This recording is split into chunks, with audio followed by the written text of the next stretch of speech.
horas de placer que te diera empapado de amor, puso al amanecer.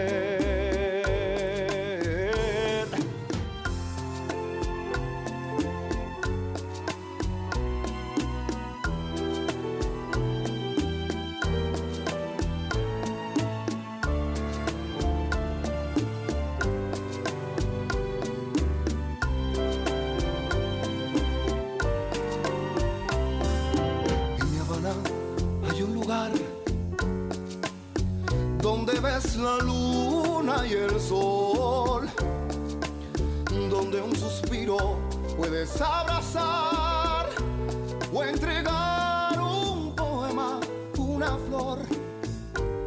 En Mi Habana, ese lugar guarda secretos, historias de amor, como las nuestras de aquella ocasión que hoy vine a recordar. En Mi Habana hay un lugar que me hechiza de cabeza a los pies, donde yo quiero volverte a encontrar para besarte otra vez, donde yo quiero volverte a encontrar para besarte otra vez.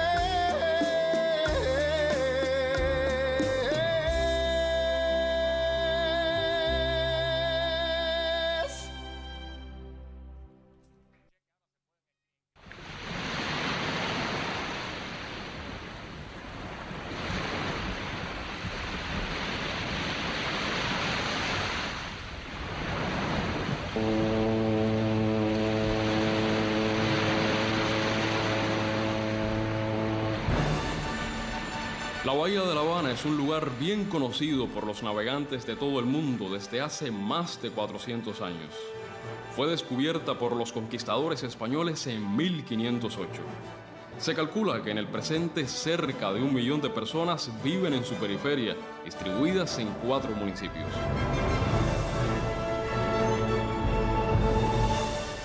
La historia del puerto de La Habana, otrora Puerto de Carenas, está indisolublemente vinculada a la historia de la capital y a la historia de la navegación. Las crónicas recuerdan que hacia 1550 ya podían verse en su interior entre 20 y 30 navíos al mismo tiempo. Su primer astillero se fundó en 1551 y en 1722 comenzó a funcionar el Real Arsenal de La Habana, una de las fábricas de navíos más grandes del mundo. Desde hace 5 siglos, millares de buques y cientos de miles de viajeros han llegado y partido del puerto de La Habana, rada perennemente abierta al océano, que sigue ofreciendo sus aguas como un abrazo protector de la ciudad.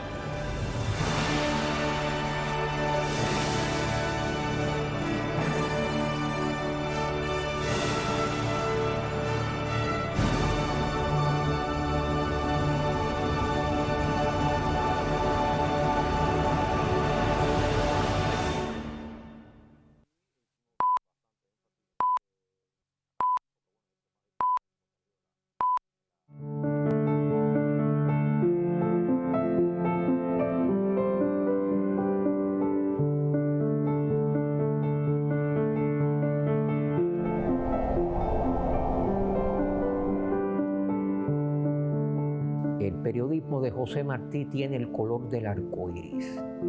Él pinta con la palabra y por tanto su cromatismo es muy grande.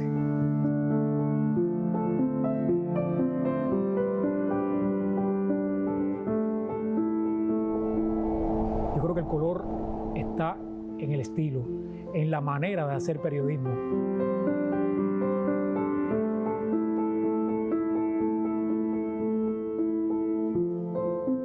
Tú te das cuenta sea, que el ala y el color viene por todas partes, viene por la inspiración poética, viene por la plasticidad de las descripciones. Pero a la vez tiene que tener pasión en lo que está diciendo. Fíjate que los símbolos de Martí son ala, viento, fuego, luz. Yo lo considero como un gran prisma de posibilidades estilísticas y conceptuales.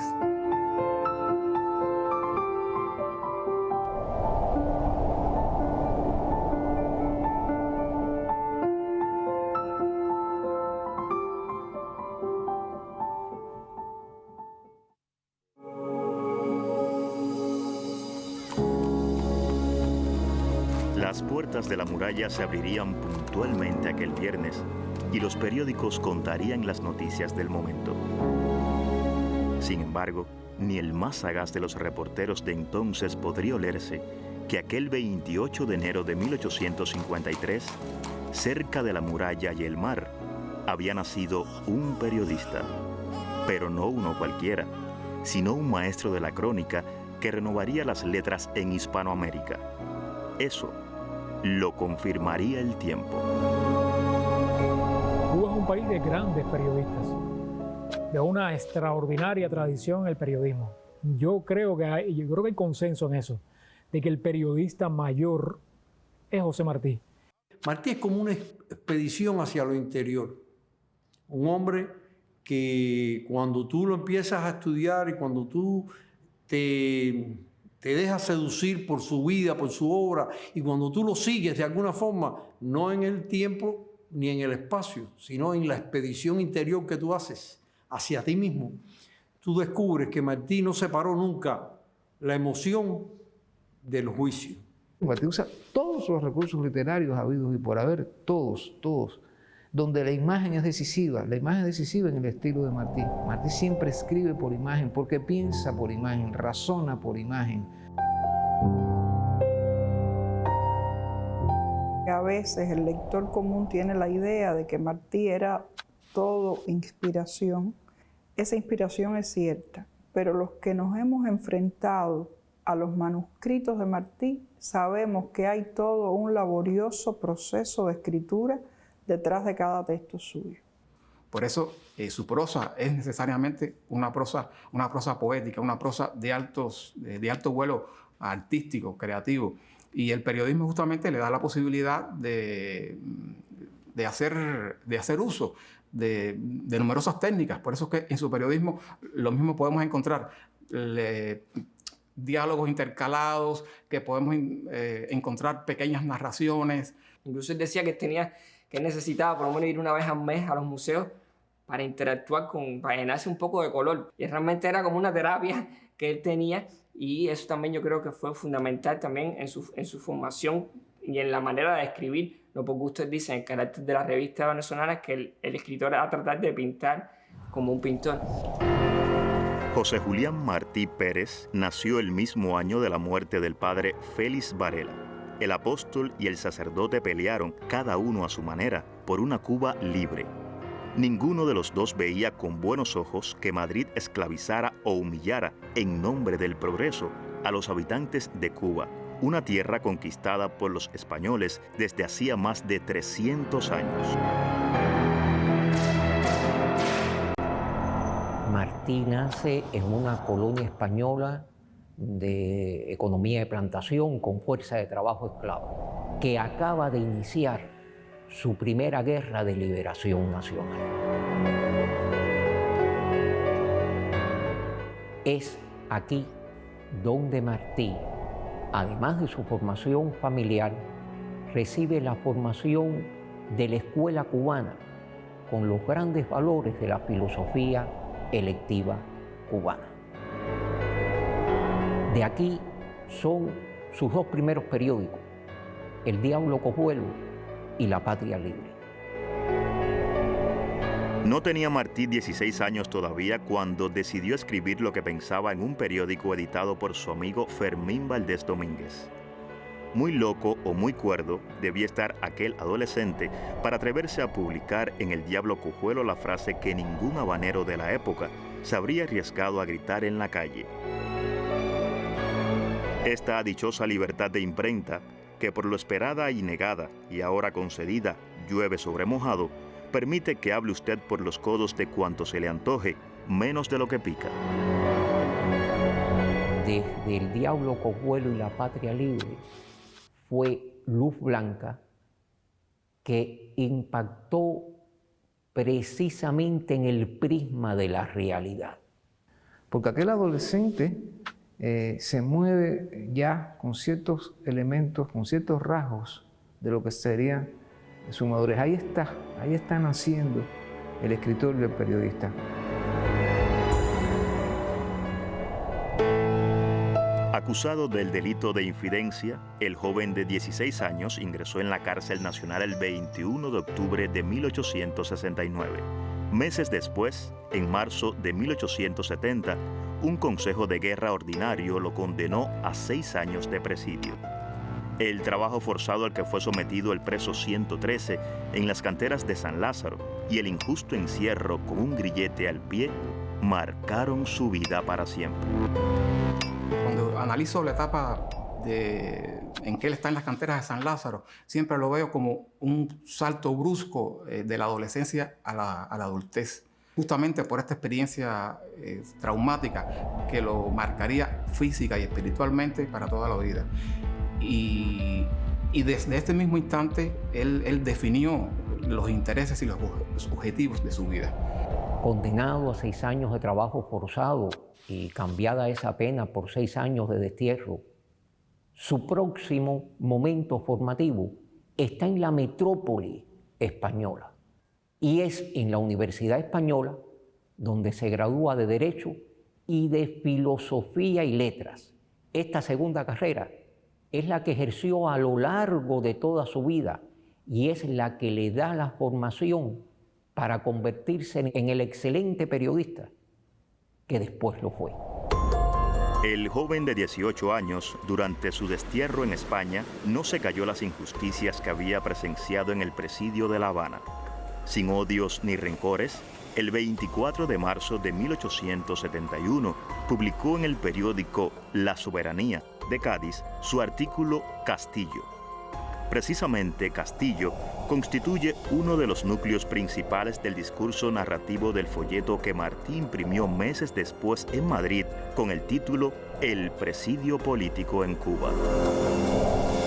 El presidio político en Cuba es un texto plural, es un texto enriquecedor, es un texto donde denuncia lo tétrico, lo grotesco que sucedía en el presidio y en Cuba, y es a la vez un texto de alto vuelo poético. A finales de 1874, tras concluir sus estudios universitarios en España, Martí comenzó a gestionar su traslado hacia México, país latinoamericano donde vivía su familia. En la capital mexicana conoció en febrero de 1875 a Manuel Mercado, quien lo habría presentado a Vicente Villada, director de la revista Universal. Este diario mexicano fue una escuela de periodismo para José Martí. La revista Universal de México fue una escuela de periodismo para Martí porque lo llevó a conocer el oficio y a tenerlo que practicar a diario. Es la época justamente en que están haciendo el sentido del diarismo, que es lo que definitivamente en el periodismo escrito va a fijar las características que en gran medida, en muchos casos, se mantienen hasta nuestros días de este tipo de labor de escritura para una publicación que todos los días tiene que enfrentar y afrontar a sus lectores. Tuvo que hacer de todo en el periódico mexicano. Tuvo que hacer lo que hoy llamaríamos la nota informativa, que eran los sueltos y gacetillas, que eran esas pequeñas notas de 4, 5, 6 líneas en las que se hablaba de un suceso. Hasta en la más elemental gacetilla hay ala y hay color. Martí nunca asumió el periodismo como mero oficio o como un ABC elemental de herramientas, de habilidades para hacer el periodismo. Lo asumió como un hecho literario. Hizo crónicas de arte, muchísima crítica de teatro, muchísima crítica de pintura. Se decide hacer en la Revista Universal de México su primera crítica de arte. Una serie de críticas muy importantes que es que incluso en México todavía se estudia dentro de la pintura del 19, como él incluso abordó la pintura del 19 en 4 visitas a la Academia de San Carlos, que son realmente históricas. Pero también escribió con mucha frecuencia los boletines en los que Martí escribía de los más diversos temas de la vida mexicana. Inclusive tuvo que escribir los boletines parlamentarios, que en una carta dice que aquello era horrible, que le desesperaba. Y claro, yo me imagino que esas discusiones en el Congreso mexicano deben haber sido aburridísimas y desesperantes para Martí. Y tenía después que escribir un párrafo, o cuando más 2 párrafos cortos, para contar todo lo que pasó en el debate de una sesión del Congreso. Por suerte eso le tocó en unas pocas semanas nada más, porque me imagino que lo hacía realmente, por lo que él dice, sufrir mucho. Esa fue una excelente escuela. Un momento principal de su formación lo tenemos indudablemente en México y Guatemala, porque es la vida en jóvenes repúblicas democráticas y el descubrimiento de un problema social que ni existía en Cuba ni existía en la metrópoli. El problema del indio y el encuentro definitorio con las culturas aborígenes de América Latina. Un momento crucial de su periodismo es la Revista Universal en Ciudad México y su proyecto guatemalteco de crear un órgano donde se pudiera explicar a nuestro pueblo. Él quiso fundar una revista guatemalteca del que quedaron apenas el prospecto y borradores de 2 artículos. Y es curioso porque en uno de ellos él dice algo más o menos así, estoy parafraseando: Guatemala en los ojos, Europa en la mano. Y para mí, ese es el primer atisbo de aquello que luego va a ser uno de los grandes aceptos de madurez que siempre es citado hasta la saciedad, que es injértese en nuestras repúblicas del mundo, pero el tronco ha de ser el de nuestra república.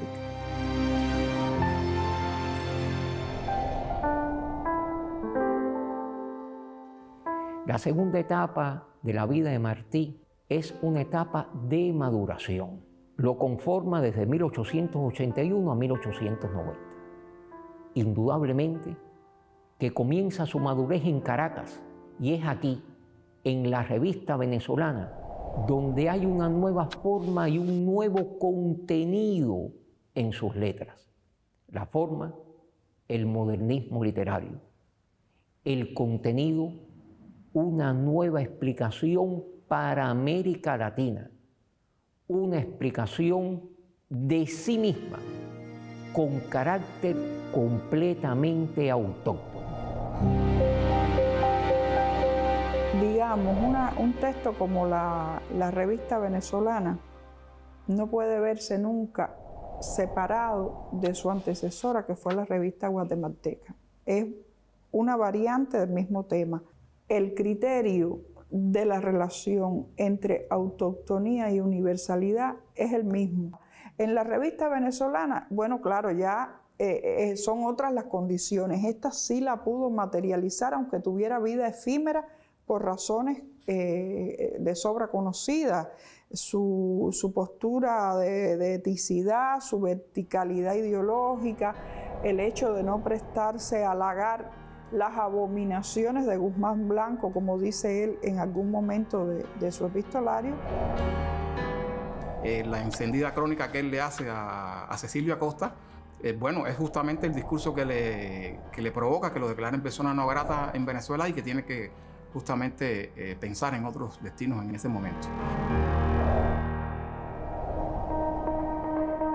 En julio de 1881, Martí salió de Venezuela con destino a Nueva York, la ciudad que acogería al futuro creador de las famosas escenas norteamericanas y al redactor de la sección Constante, una columna de temas diversos que publicó como corresponsal de La Opinión Nacional de Caracas desde noviembre de 1881 hasta junio de 1882. creo que la permanencia en Nueva York es definitoria para José Martí. Y en esta están precisamente ejemplos de su ejecutoria existencial como ser humano. La sección constante de Caracas, están tratados prácticamente todos los grandes temas de la época. Está la ciencia, está el arte, están las diversas artes, está la vida cotidiana. Y ya después también hay toda una serie de críticas de arte de él en la sección constante, en la Opinión Nacional de Caracas, pero ya las grandes críticas, el grueso, ocurre en La Nación, donde está su mirada a los pintores impresionistas en el año 86, el Cristo de Mukasey, que es un pintor húngaro, y la crónica que él hace al pintor ruso Vasily Berechain, que viene siendo como el gran cierre. Les recomiendo que lean la crítica de arte que escribió José Martí, con la esperanza que se deslumbren, como me deslumbré yo cuando leí, por ejemplo, lo que escribió sobre los impresionistas. Yo recuerdo que mientras yo leía ese texto yo me emocionaba, y ha sido una de las pocas veces que yo he llorado con un texto que haya leído. La Nación de Buenos Aires, el Partido Liberal de México, la Opinión Nacional de Caracas, en las crónicas periodísticas martianas pueden conocer cuál es la nueva época histórica por la que la humanidad va a avanzar. Eso que hizo a Darío volverse loco, al joven Darío, cuando lo leyó en Chile y dijo, pero ¿qué cosa escribe este hombre? Mi madre, ¿qué cosa es esto? Y lo empezó a publicar. Lo que salía en Buenos Aires, a republicarlo en periódicos, los periódicos chilenos. Eso fue lo que hizo que Manuel Gutiérrez Nájera en México, que fue jefe de redacción del Partido Liberal un tiempo, dijera, pero es que este hombre nos está enseñando a escribir, a hacer una cosa nueva, y que toda esa generación, que después se llamaron los modernistas, sintiera a Martí como el que los impulsó a una nueva forma de escribir. No por gusto el modernismo es la primera, vamos a decir así, la primera corriente o escuela literaria que surge en América y no en España, y que surge en buena medida desde el periodismo, más que desde los propios campos tradicionales de la llamada literatura. Es como Darío dice, yo he visto unos veranos más alegres en Nueva York que los que leído por Martí, que los que yo viví. Él lograba que la realidad tuviera un brillo, una combinación diferente quizás a lo que uno realmente estaba viviendo dentro de Estados Unidos. Y él está muy consciente de la naturaleza que debe tener y estructura que deben tener en sus crónicas. Incluso en una carta que él envía al director del periódico La Nación se lo explica, ¿no? Y casi que cito textualmente, que lo literario aligerará lo político. El tratar siempre de enamorar y de poetizar todo. Es como todo convertirlo en poesía, hasta las cosas más burdas como el funeral de un general chino o un hombre que se va a suicidar. Cuando uno ve el suicida de la bolsa, dice, pero ¿qué es esto? Esto es un hecho que podría pasar rápido en una oración, y él crea toda una historia para presentarse por qué ese hombre decidió esa mañana suicidarse, ¿no? En medio de la vorágine y de lo cambiante de que es una bolsa de valores, ¿no? Llega el mísero a su despacho luminoso con las paredes de estuco y el piso de bronce. Se sienta delante de la mesa nueva de arce, donde impera en marco de piedras falsas el retrato de una bella tragavidas. Apura de un sorbo el whisky de la botella de cristal cuajado, se levanta el pelo de la sien y se dispara un tiro. Todas estas características, todos estos elementos condicionan que el periodista sea una persona que tenga una orientación en su vida, sepa lo que quiere hacer, y de ahí la naturaleza de sus crónicas. Cuando se acerca al arte y a la literatura, evidentemente sus crónicas no van a ser unas crónicas ni superficiales ni elementales, sino van a ser las crónicas que escribe un especialista en la materia.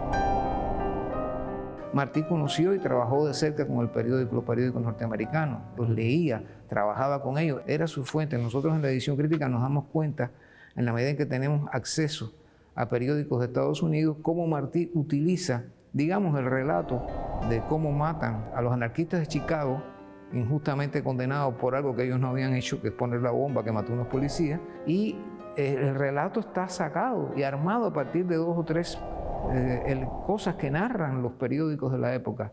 Y claro, Martí hace ahí un verdadero alarde de recreación, no solo de los acontecimientos y de la narración, sino de la lengua, porque eso está escrito en inglés y Martí lo vuelca a un español, bueno, a ese español divino de Martí. Textos aparecidos en diversos periódicos norteamericanos y hace todo un proceso de traducción muy a su manera de ese texto en inglés y la pone en la mejor prosa hispanoamericana del siglo XIX, que es la suya.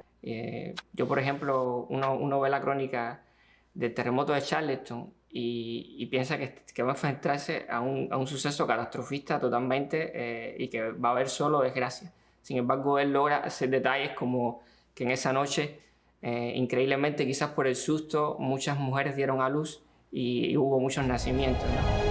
Cae allí un muro sobre 2 pobres viejos que no tuvieron tiempo para huir.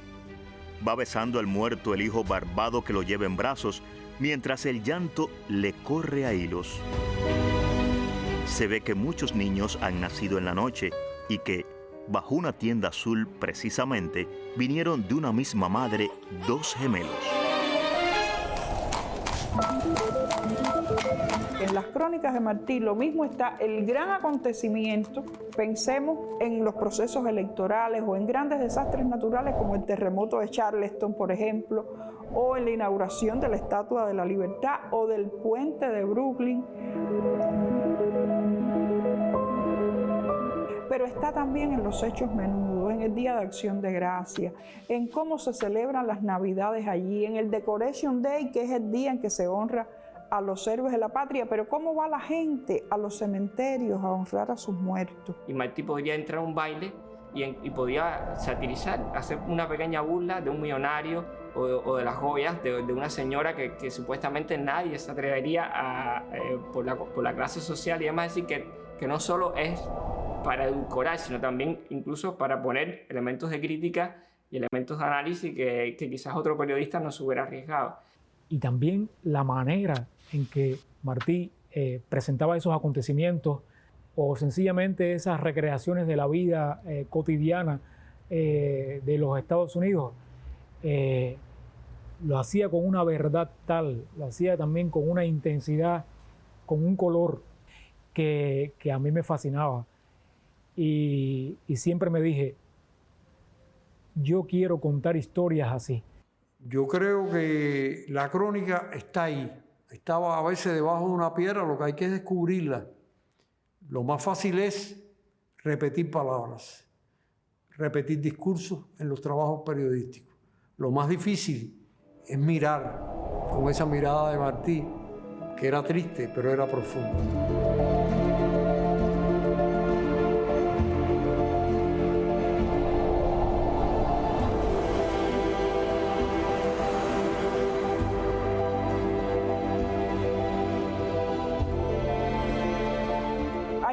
Sobre todo a partir del 86, que Martí empieza a hacer 2 versiones de los textos. Casi siempre la primera es la de La Nación, el gran diario de Buenos Aires, que fue uno de los grandes medios de comunicación del siglo XIX en español. Yo fíjate que no digo solo de América Latina, era un periódico de una circulación amplísima a nivel internacional. Y luego hacía una versión para el Partido Liberal y ocasionalmente también hizo de algunos textos versiones para la opinión pública de Montevideo, es decir, estamos hablando de una tercera. Martí sabe emplear el espacio, sabe mover los tipos de letras, sabe mover cómo poner, colocar los distintos tipos de texto y hasta las imágenes. Y tenemos un periódico en que usó eso de un modo absoluto, que es La América, aquel mensuario que es una maravilla del periodismo en cuanto al uso de los grabados, o la Edad de Oro. Uno puede decir, bueno, pero él nos parece antigua, claro, porque eran los grabados que se hacían en la época, pero Martí busca grabados de todas partes y los pone en esa revista. Y yo diría que esa revista también es una forma de periodismo. No lo veo como una cosa estrictamente para niños, no lo veo como lo que después se ha empezado a llamar la literatura infantil, no. Yo recuerdo que era muy pequeño y, por supuesto, uno de mis libros primeros fue La Edad de Oro, como el de tantos niños cubanos. Pero a mí, más que Los Zapaticos de Rosa, más que Bebé y el Señor Don Pomposo, más que Meñique, me gustaban otros textos de La Edad de Oro. Yo recuerdo que uno de los textos que más me gustaba era La Exposición de París. Y mi abuela me decía, es que tú vas a ser periodista.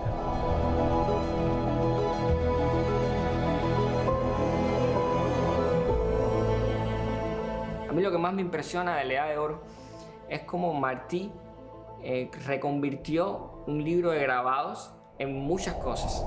Eso es impresionante, porque es un libro que era muy famoso en Francia, que es el día completo de una niña que se llama Margarita. Y un pintor francés, Adrien Marie, es el que hace decenas de ilustraciones para ese libro. Y evidentemente llegó a manos de Martí. Martí cogió ese libro y cogió ese personaje de Margarita y la convirtió en 4 personajes. Y él le dio otro camino a esas ilustraciones de Adrien Marie en América Latina. Lo que menos se imagina Adrien Marie es que esa Margarita es Pilar, es Bebé, es Piedad. Y ahí están esos magníficos textos de La Edad de Oro. ¿Qué cosa es la Exposición de París? Sino una tremenda crónica periodística, lo que para un público muy especial, que es el público infantil, juvenil, pero es una crónica que disfrutamos aquellos que nos deleitamos leyendo crónicas. La manera en que te las contaba era como si uno pudiera verlas, como si uno pudiera recorrer esa maravillosa exposición de París con él, ir de pabellón en pabellón, o la historia de las cucharas y los tenedores, o la del hombre por sus casas. Realmente no es todo especializado, hay que bajar siempre, aligerar las cargas al lector y siempre con lo anecdótico, con esas pequeñas historias. Martí enamoraba en la lectura y él se apropió, él veía que ese era el estilo también que encontró en Samuel Esmay y lo incorpora a La Edad de Oro, y creo que lo logró realmente de una forma magistral. Lo primero que yo les recomiendo a mis alumnos, a los estudiantes, por ejemplo, en la universidad, es que relean La Edad de Oro. Les pregunto sobre textos que no son los que uno repite constantemente de esa revista maravillosa.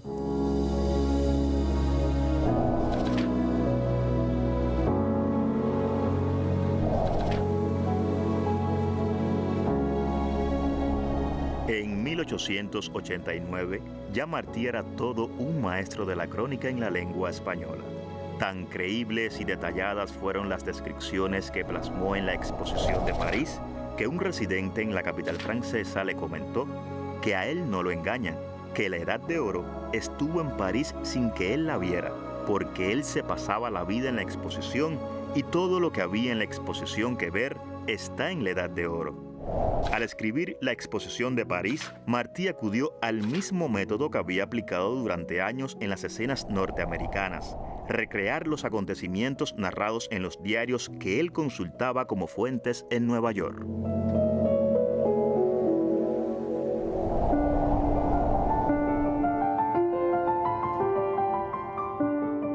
En carta dirigida a Serafín Bello, el 12 de octubre de 1889, Martí confiesa que «con todos, para el bien de todos» es el lema de su vida y será el del periódico Patria, que fundaría el 14 de marzo de 1892 en Nueva York. Casi un mes después, se proclamaría el Partido Revolucionario Cubano, organización política de la que sería delegado entre 1892 y 1895. Aunque el director de Patria sabía muy bien el propósito propagandístico que tenía el semanario, no renunció jamás a hacer periodismo en aquellas 4 planas que salían de la imprenta del puertorriqueño Sotero Figueroa. Y la última etapa, entre 1891 y 1895, es su etapa de consagración. Es indudable que con el Partido Revolucionario Cubano, laboratorio político de la futura República de Cuba Independiente, el cenit periodístico lo tiene Patria. Lo que hizo Martí en Patria fue fundamental en ese proceso de organización de la guerra, mover conciencias, buscar consensos, algo importantísimo en esa época. Establecer principios. Lo grande de Martí es que para hacer un periódico abiertamente político, entregó todos los recursos expresivos posibles. Un periódico que es doctrinario y sin embargo usted lee periódico Patria con un encantamiento. Martí comprendió muy bien o era plenamente consciente de la diferencia entre propaganda y periodismo, que a estas alturas todavía algunos no lo tienen claro. Él supo que había algo que era necesario, que es la mera propaganda, y que el periodismo y la propaganda podían tener espacios de confluencia, obviamente, en su propio cometido también, pero sabía que el periodismo era otra cosa, no era mera propaganda. Martí nos dio un ejemplo de que el periodismo tiene que volar, tiene que tener alas y tiene que tener inspiración, hasta para hablar las cosas más, digamos, más doctrinales. Hay que decirlas como un susurro, no como un grito, como una confesión hermosa, no como un dicterio. Patria, siendo un periódico aparentemente de manera esencial político, formador de conciencia, se convierte también en un periódico en el que hay elementos de crítica artística, de crítica literaria, hasta de recuerdos, y están las cartas. Esto es importantísimo. Hay gente que me dice a veces, ¿y esas cartas las escribiría Martí? Yo creo que no, porque a veces se dice el nombre, aunque a veces es verdad que dice un cubano. Desde la Florida nos escribe un cubano. En primer lugar, es el director del periódico Patria. Es el que traza la inteligencia de la política editorial.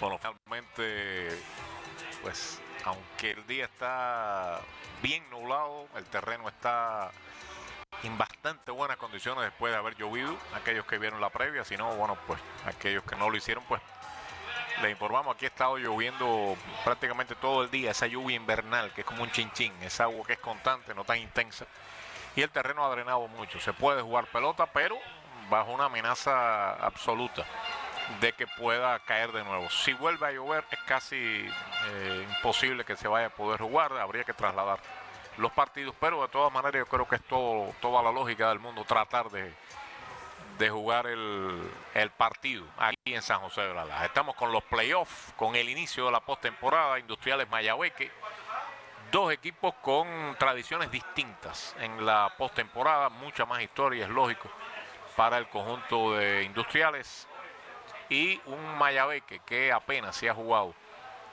pues digamos, esta instancia de postemporada, pero que traen una rivalidad ya bonita, grande. Esta temporada muy bien le fue a Mayabeque, dos selecciones además con muy buen picheo, y donde hoy se anuncia el duelo entre Yadier Martínez y Raymond Figueredo. Debe ser este un buen duelo entre ambos lanzadores, y donde, bueno, las notas del himno nacional de Cuba.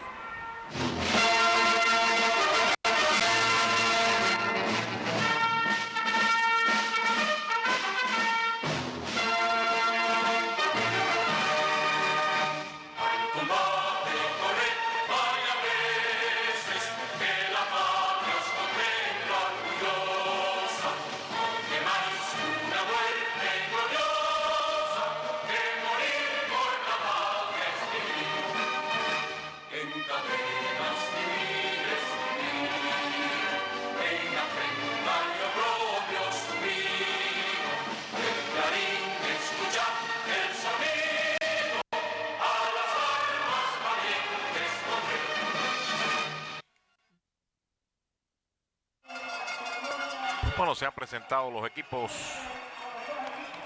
Ahí está Industriales Vieron algunos peloteros que se incorporan. Yasmani Tomás, que va a jugar la postemporada. Industrial, un equipo con buen bateo, promediaron 296 en la campaña regular.